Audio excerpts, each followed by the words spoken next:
everybody, welcome back to Northern Lion Plays Dark Souls.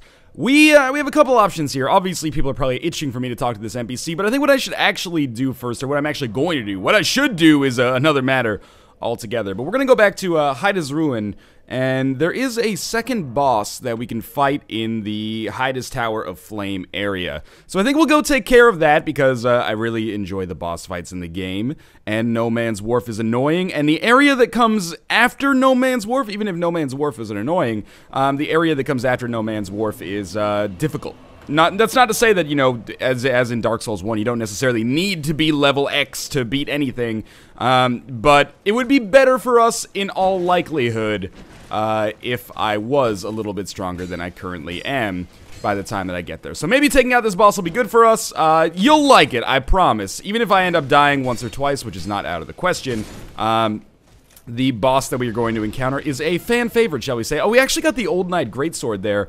I wanted to check that out for a second. So that is, we already have the halberd. There's the Greatsword. It requires 25 strength, which we have, 12 dexterity, which we don't. It seems pretty good, to be honest with you. What's my equipment load? 65, okay.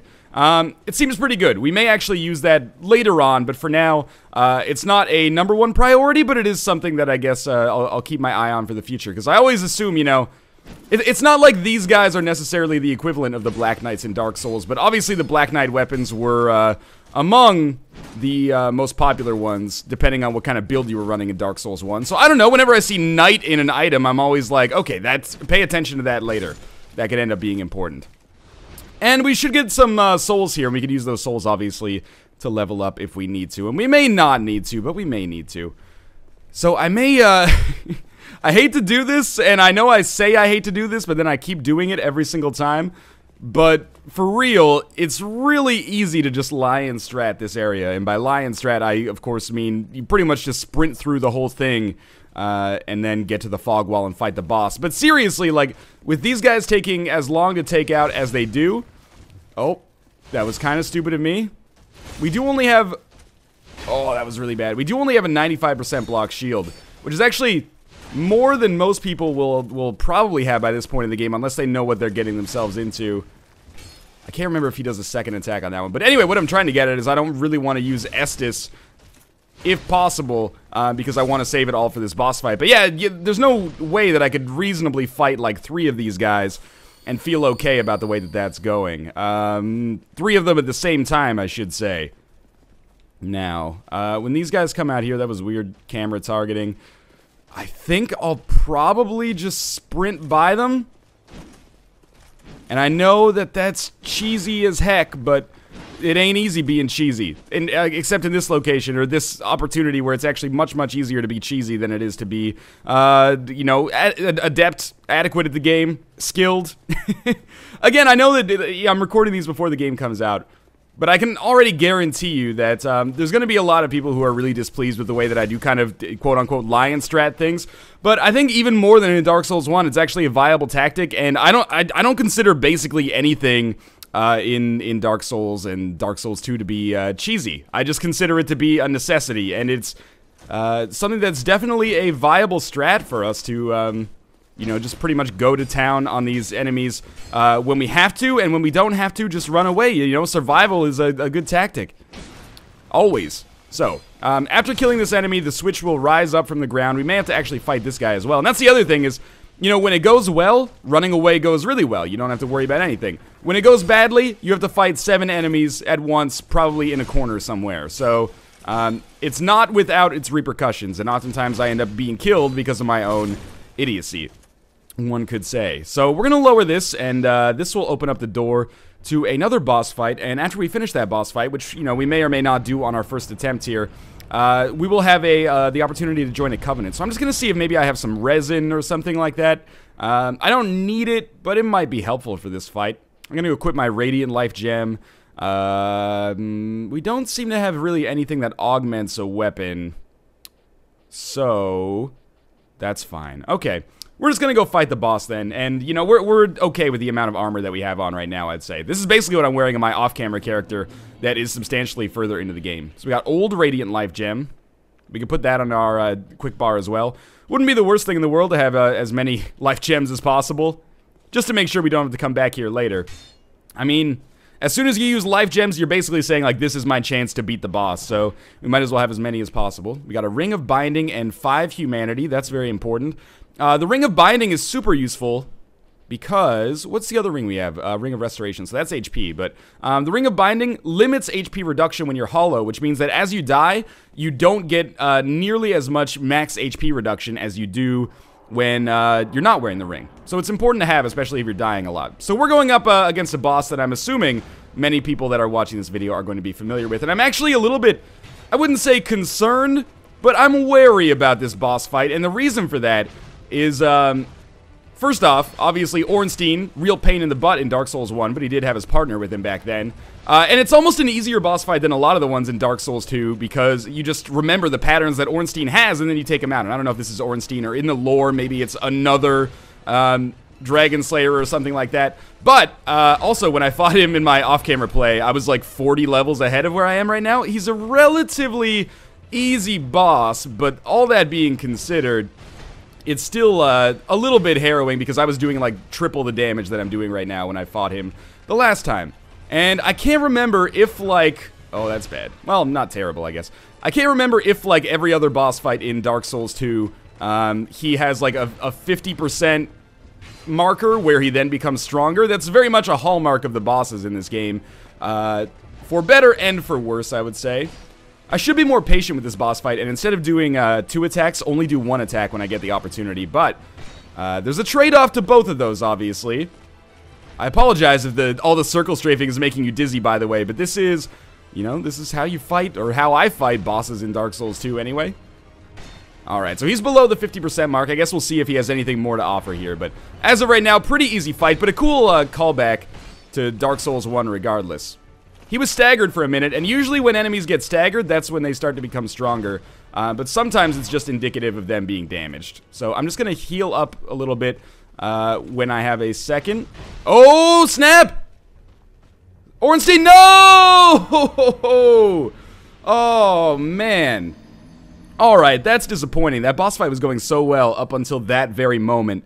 I should have kept the aggression up, shouldn't have taken the damage that I did. That'll be our 3rd death over the course of Dark Souls 2. And here's where Lion Strat really comes in handy, because we're now just going to take this opportunity to sprint to the fog wall, basically, rather than dealing with all of the old knights. Now, do I need to humanity up? No, absolutely not. That was really disappointing, but and that one wasn't even like the giant death that I had earlier, where, you know, he just beat the shit out of me by falling on me and like one-hit KO'd me from out of nowhere. That was much more of a situation where I lost my focus for a second, and that's poor, but that's okay. That's what I get for saying he's too easy. Admittedly, that was the first time that I ever got caught in that attack, so I actually didn't know that it was as crazy good as it actually was. So again, I apologize for just sprinting past enemies. I know there's going to be some people who are like, well, you know, you're really missing out. You're really hampering yourself by not killing those enemies and getting the souls. Yeah, Dark Souls isn't about grinding levels for the most part. You can get more than enough souls just from killing the bosses, then using those souls to upgrade your equipment and level up. At least that's been my experience in the first half of the game. I'm still, like, as of my off-camera playthrough, I'm like roughly at the same place as Josh and Nick and 30 levels below them. So, you know, levels they're important, but they're not the be-all, end-all for sure. Alright, so let's fight Old Dragon Slayer again. I should get out of the habit of calling him Ornstein, because there's, I guess, not technically proof that it's actually Ornstein, but let's be honest, it probably is, and is probably meant to be a callback to Dark Souls 1. And I think we will actually get a piece of his armor for killing him. I think we get the helmet, maybe? But, we don't get his full set of armor. We do get a soul, and we'll probably end up using that boss soul later, if I had to guess, to create that armor, or maybe create the lance that he has. But let's just play it cool here. I really should be, as mentioned, a little bit more conservative. What the heck? Alright, I forgot about that attack. Luckily, I got out of the way. That's a lightning attack that Smo does, Super Smo does in Dark Souls 1, I think. There's a lot of those, like, area of effect magic attacks, and they're all so goddamn frustrating to deal with. Alright, so I think that's the one that he impales you, so it's just important to make sure that you're blocking when that happens. Come in with the sweep. So far, so good. I'm taking it a little slower here, but I think that is prudent. And again, if you wanted to see a Dark Souls 2 Let's Play without deaths, first off, fucking be reasonable, but secondly, I am not the guy for you. Maybe go watch like a, you know, a Vati or an Epic Name Bro or something like that. Both of whom are content creators who I'd recommend regardless anyway. You know, you don't need another excuse to watch them, but for real, I'm not that guy. But I'm doing my best here, I think, to be reasonably adept and smart. But, you know, 3 deaths over the course of 5 videos so far is not something to be ashamed about, I think. At least before anyone knows anything about what is actually going on in the game. Like, the amount of solidarity that we've had as, you know, quote-unquote reviewers or people that are playing this game to, like, do research for YouTube series has been crazy. We're all, like, DMing each other on Twitter, like, how the hell do you beat this boss? Where do you go at this point? I mean, it cheapens the experience to some extent. To some extent, not a great extent, at least in my opinion, but I can't wait until there's walkthroughs and strategies so I can at least be like, okay, that's where I went wrong on my first playthrough. So that is, that's Ornstein.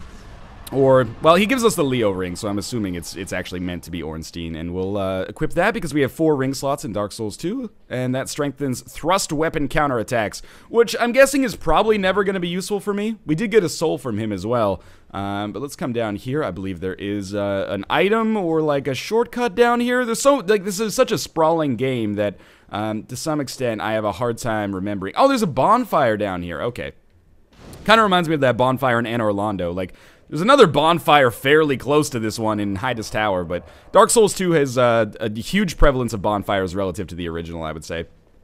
So, let's take ourselves up here, and it looks like we will be able to tackle maybe the first half of No Man's Wharf, which, again, was one of the most beguiling parts of the game for me. But we'll be able to cover that over the course of this video. What you got going on here? Transient being. This is no place for one such as you. Be gone. You are not needed. I believe this guy is a... Transient. Alright, yeah.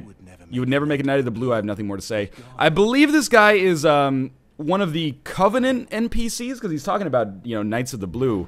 I don't know how we actually trigger him, but there you go. We get a Tower Shield and the Heide Knight Iron Mask. I believe the Tower Shield is our 100% shield. Cracked Blue Eye Orb times 3.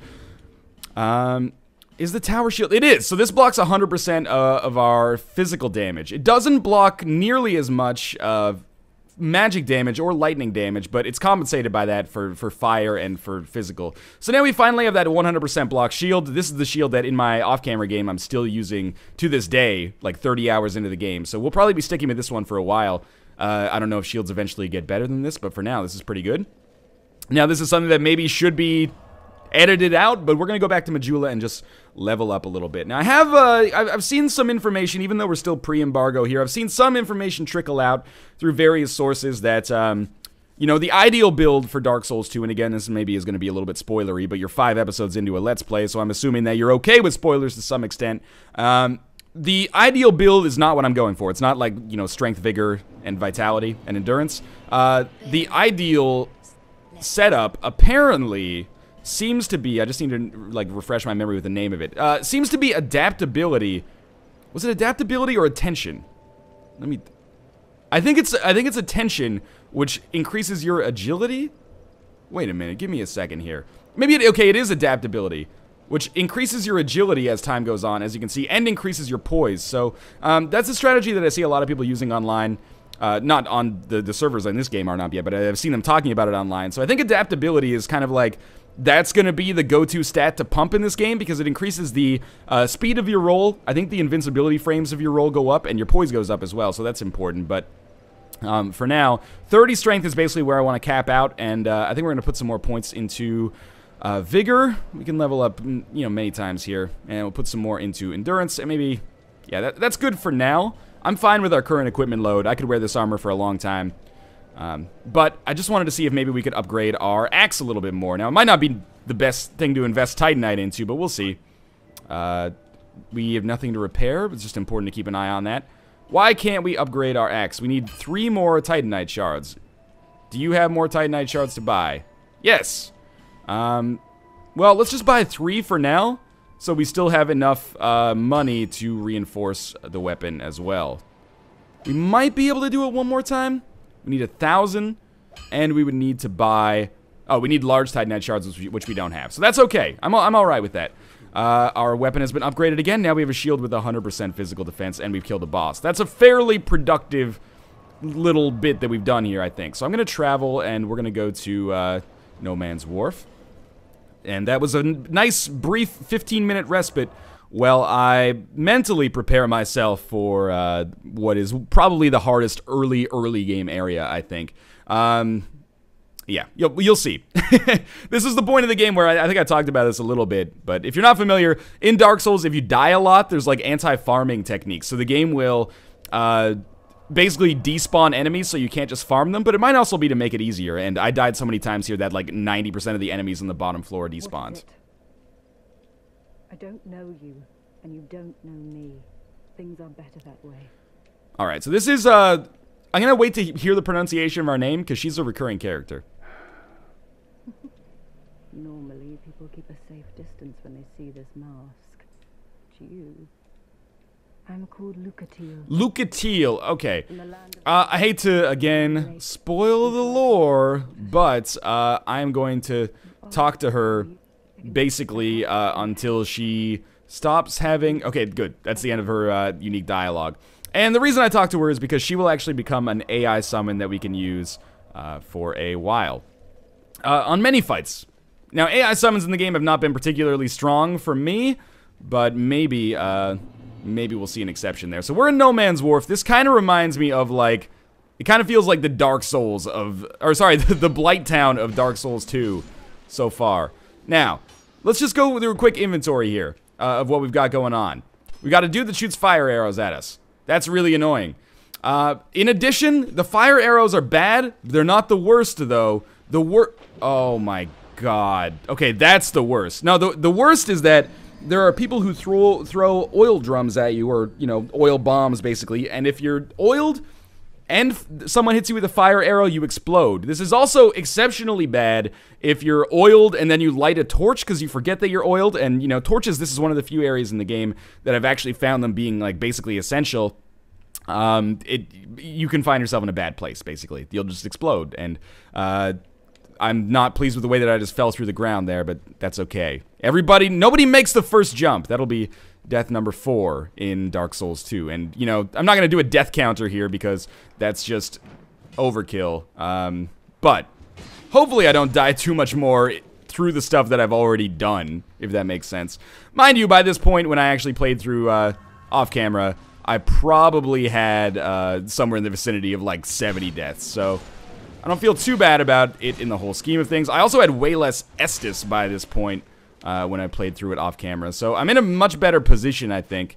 And we're just going to scour for some items. We probably won't be able to get to the next bonfire over the course of this video. I'd be surprised if we did anyway. But it's possible. Now, these Viking dudes are not that bad, except for the fact that they come around in great numbers, basically. So there's a chest up here. Let's just see what's inside of it. If you hit the chest, wooden chest anyway too much, you can turn them into rubbish, so we don't want to do that. We get a Titanite shard. We can maybe start to upgrade our tower shield, because that is going to be the shield that I'm going to use for, like, the entirety of the game. And yeah, the real problem with No Man's Wharf, from, like, not a design, but a gameplay standpoint, is that it's real freaking difficult because they throw so many gosh darn enemies at you.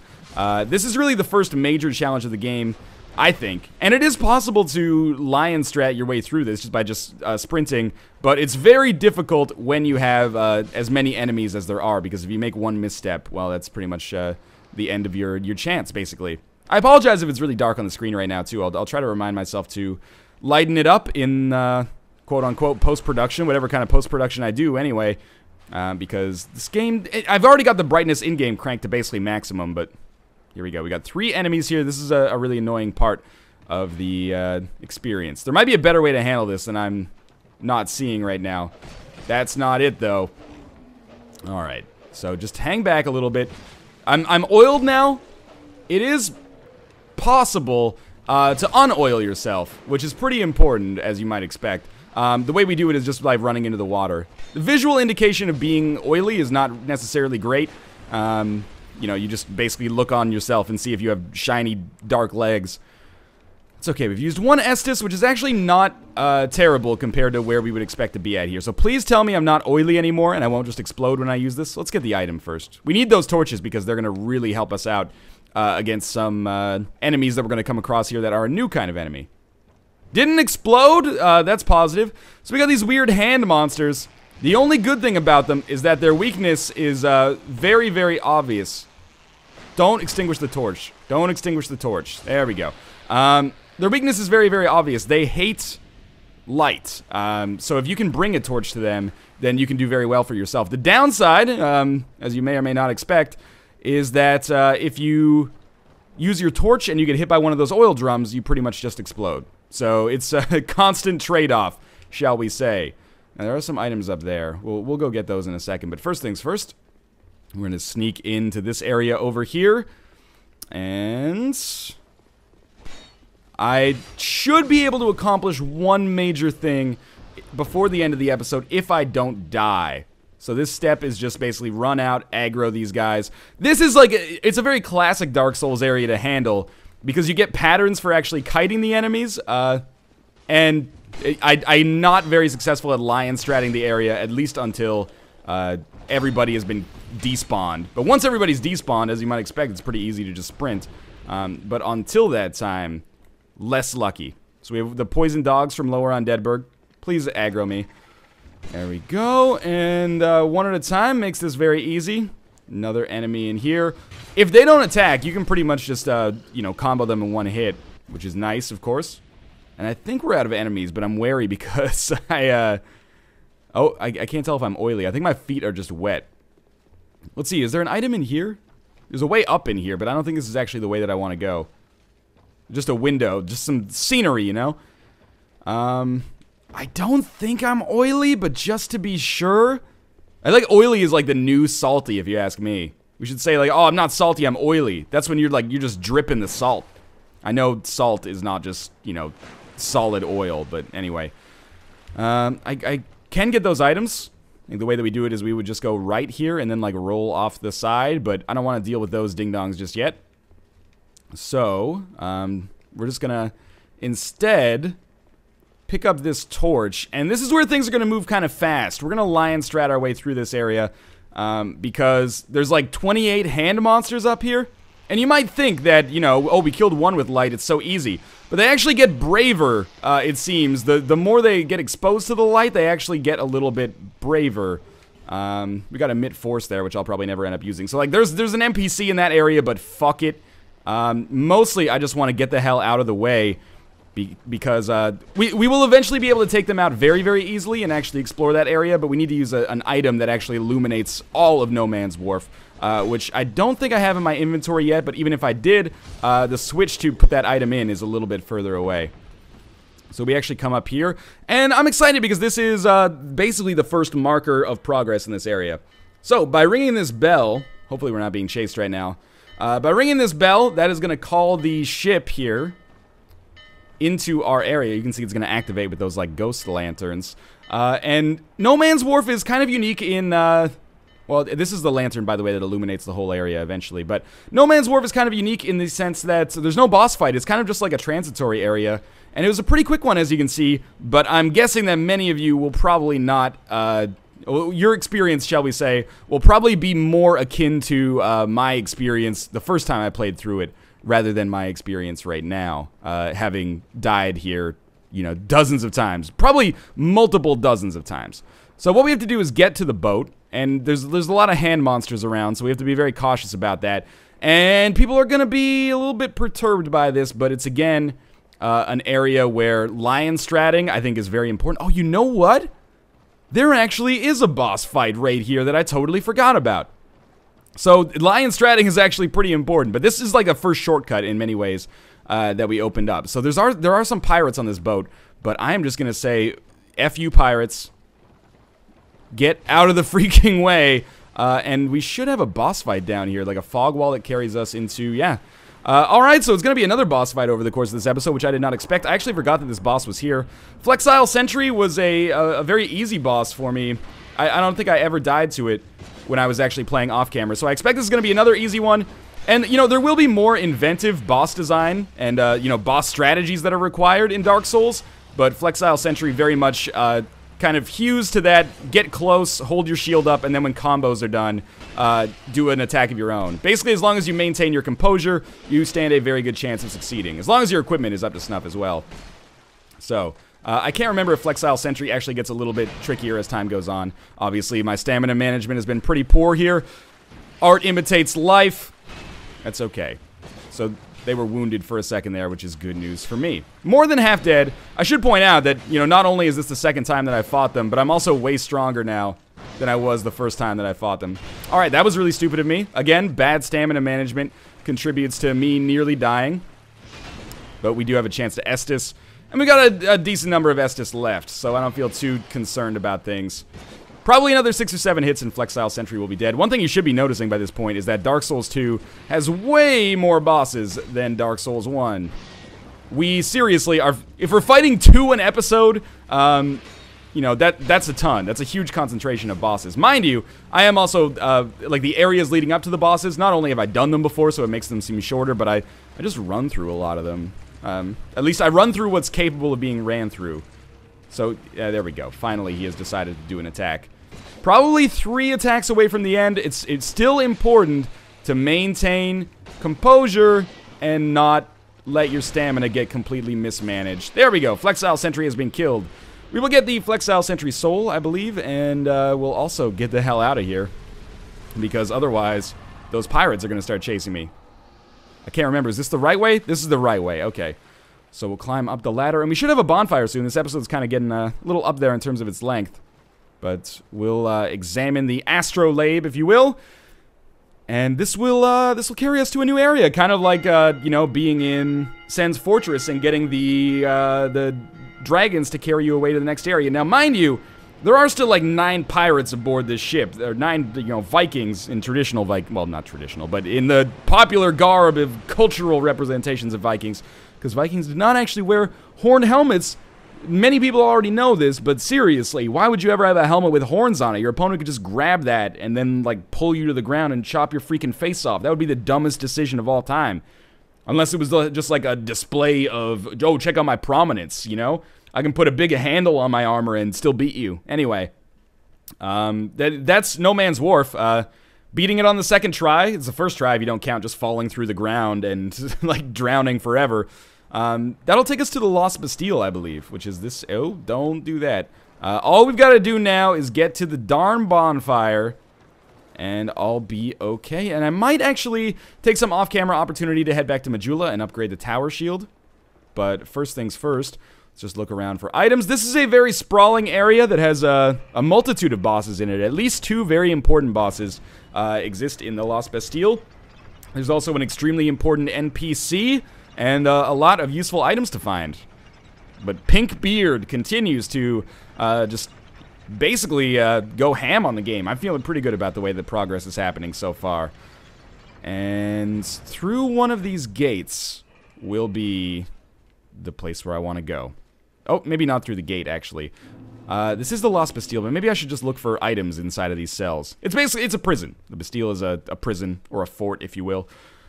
There is an item, and the item is Soul of a Proud Knight and Radiant Life Gem. That's actually pretty good.